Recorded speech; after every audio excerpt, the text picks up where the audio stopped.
अधिभूतं क्षरो भावः पुरुष आदि दैवतम अधियज्ञो अहम मे वात्रा देहे देहे भृतांवर अंतकाले च मामे स्मरण मुक्त्वा कलेवरम यह प्रयाति से मद्भावम याति नास यत्र संशय। राधे राधे मेरे प्यारे भाइयों बहनों माताओं व बंधुओं, संस्कार की बातें चैनल में आपका स्वागत है। बंधुओं, आज पितृपक्ष के 8वें दिन मैं आपको सुना रही हूँ श्रीमद् भागवत गीता का 8वां अध्याय। बंधुओं, पितृपक्ष में श्रीमद् भागवत गीता सुनने मात्र से आपके पितरों को मुक्ति मिलेगी और जिससे आपके पितृ आपसे तृप्त होंगे, प्रसन्न होंगे और आपकी हर इच्छा पूरी करेंगे, आपको आशीर्वाद प्रदान करेंगे। ऐसा करने से आपके बच्चों की शादी शीघ्र होगी। यदि नौकरी में कोई रुकावट आ रही है तो वह रुकावट भी दूर होगी। व्यापार की जो बाधाएं हैं वे सब पितृपक्ष में श्रीमद् भागवत गीता सुनकर अपने पितरों को प्रसन्न करने से दूर हो जाएंगी। बंधुओं, यदि आपने हमारे YouTube चैनल संस्कार की बातें अब तक सब्सक्राइब नहीं किया तो जरूर करें और बेल आइकन दबाना ना भूलें। अर्जुन भगवान श्री कृष्ण से बोले, हे पुरुषोत्तम, जिसका आपने वर्णन किया वह ब्रह्म क्या है, अध्यात्म क्या है, कर्म क्या है, अधिभूत नाम से क्या कहा गया है, अधिदैव नाम से क्या कहा जाता है। हे मधुसूदन, यहाँ अधियज्ञ कौन है और वह इस शरीर में कैसे है। युक्त चित्त वाले पुरुषों द्वारा अंत समय में आप किस प्रकार जानने में आते हो। इस प्रकार अर्जुन के प्रश्न करने पर श्री कृष्ण भगवान बोले, हे अर्जुन, परम अक्षर अर्थात जिसका कभी नाश ना हो ऐसा सच्चिदानंद घन परमात्मा तो ब्रह्म है। अपना स्वरूप अर्थात जीवात्मा अध्यात्म नाम से कहा जाता है।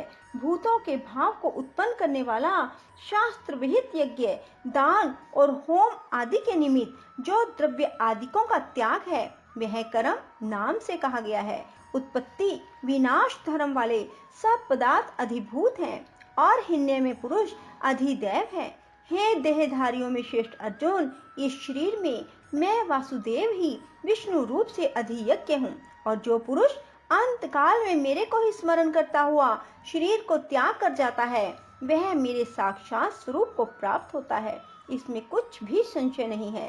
कारण, हे कुंती पुत्र अर्जुन, यह मनुष्य अंत काल में जिस भी भाव को स्मरण करता हुआ शरीर को त्यागता है उसको ही प्राप्त होता है, परंतु सदा उस ही भाव को चिंतन करता हुआ, क्योंकि सदा जिस भाव का चिंतन करता है अंत काल में भी प्राय उसी का स्मरण होता है। इसलिए हे अर्जुन, तू सब समय में निरंतर मेरा स्मरण कर और युद्ध भी कर। इस प्रकार मेरे में अर्पण किए हुए मन बुद्धि से युक्त हुआ निसंदेह मेरे को ही प्राप्त होगा। हे पार्थ, यह नियम है कि परमेश्वर के ध्यान के अभ्यास रूप योग से युक्त अन्य तरफ ना जाने वाले चित्त से निरंतर चिंतन करता हुआ पुरुष परम प्रकाश रूप दिव्य पुरुष को अर्थात परमेश्वर को ही प्राप्त होता है। इससे जो पुरुष सर्वज्ञ, अनादि, सबके नियंता, सूक्ष्म से भी अति सूक्ष्म, सबके धारण पोषण करने वाले अचिंत्य स्वरूप, सूर्य के सदृश, नित्य चेतन प्रकाश रूप, अविद्या से अति परे, शुद्ध सच्चिदानंद घन परमात्मा को स्मरण करता है, वह भक्ति युक्त पुरुष अंत काल में भी योग बल से भृकुटी के मध्य में प्राण को अच्छी प्रकार स्थापन करके फिर निश्चल मन से स्मरण करता हुआ उस दिव्य स्वरूप परम पुरुष परमात्मा को प्राप्त होता है। हे अर्जुन, वेद के जानने वाले विद्वान जिस सच्चिदानंद घन रूप परम पद को ओमकार नाम से कहते हैं और आसक्ति रहित यतनशील महात्मा जन जिसमें प्रवेश करते हैं, जिस परम पद को चाहने वाले ब्रह्मचर्य का आचरण करते हैं, उस परम पद को तेरे लिए संक्षेप से कहता हूँ।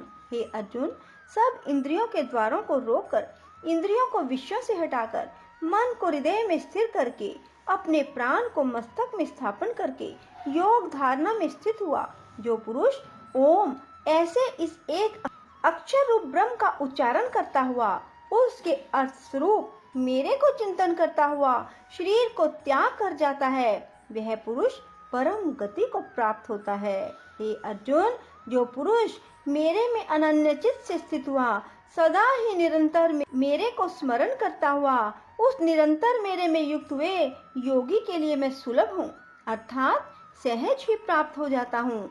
वे परम सिद्धि को प्राप्त हुए महात्मा जन मेरे को प्राप्त होकर दुख के स्थान रूप क्षण भंगुर पुनर्जन्म को नहीं प्राप्त होते, क्योंकि हे अर्जुन, ब्रह्मलोक से लेकर सब लोग पुनर्वृत्ति स्वभाव वाले, अर्थात जिनको प्राप्त होकर बाद में संसार में आना पड़े, ऐसे हैं। परंतु हे कुंती पुत्र, मेरे को प्राप्त होकर उनका पुनर्जन्म नहीं होता, क्योंकि मैं कालातीत हूँ और यह सब ब्रह्म आदिकों के लोक काल करके अवधि वाले होने से अनित्य हैं।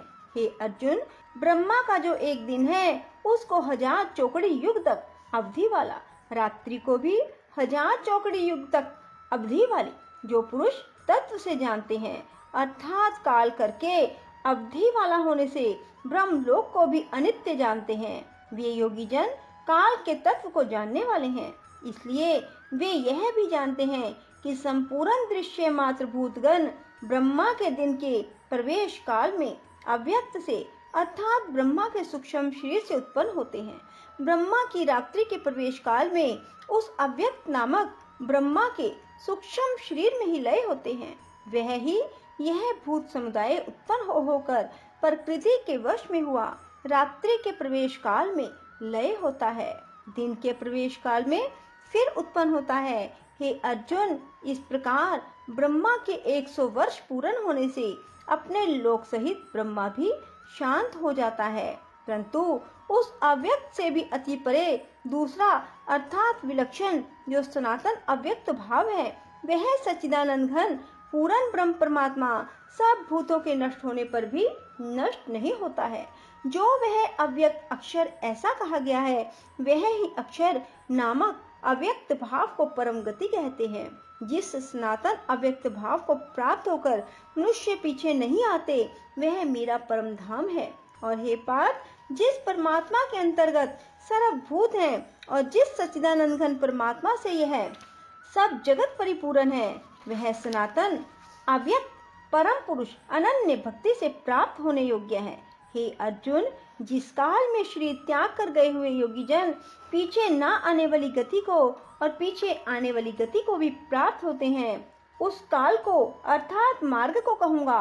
उन 2 प्रकार के मार्गों में से जिस मार्ग में ज्योतिर्मय अग्नि अभिमानी देवता है और दिन का अभिमानी देवता है, शुक्ल पक्ष का अभिमानी देवता है, उत्तरायण के 6 महीनों का अभिमानी देवता है, उस मार्ग में मर कर गए हुए ब्रह्मवेता अर्थात परमेश्वर की उपासना से परमेश्वर को प्रोक्ष भाव से जानने वाले योगी जन उपरोक्त देवताओं द्वारा क्रम से ले गए हुए ब्रह्म को प्राप्त हुए हैं। जिस मार्ग में धूम अभिमानी देवता है, रात्रि अभिमानी देवता है, कृष्ण पक्ष का अभिमानी देवता है, दक्षिणायन के 6 महीनों का अभिमानी देवता है, उस मार्ग में मर कर गया हुआ काम कर्म योगी उपरोक्त देवताओं द्वारा क्रम से ले गया हुआ चंद्रमा की ज्योति को प्राप्त होकर स्वर्ग में अपने शुभ कर्मों का फल भोगकर पीछे आता है। क्योंकि जगत के यह 2 प्रकार के शुक्ल और कृष्ण अर्थात देवयान और पितृयान मार्ग सनातन माने गए हैं।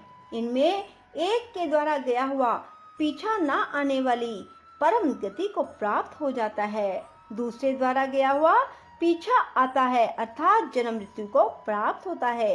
हे पार्थ, इस प्रकार इन दोनों मार्गों को तत्व से जानता हुआ कोई भी योगी मोहित नहीं होता, फिर वह निष्काम भाव से ही साधन करता है, कामनाओं में नहीं फंसता।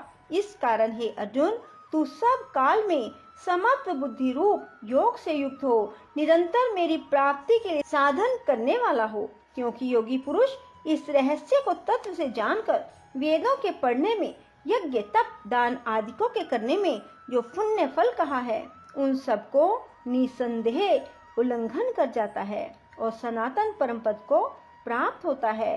इति श्रीमद् भागवत गीता रूपी उपनिषद एवं ब्रह्म विद्या योग शास्त्र विषयक श्री कृष्ण और अर्जुन के संवाद में अक्षर ब्रह्म योग नामक 8वां अध्याय। राधे राधे, जय श्री कृष्णा। बंधुओं, यदि आपको हमारा ये गीता जी का अध्याय पसंद आए तो इसे लाइक करने के साथ साथ शेयर भी करें। धन्यवाद।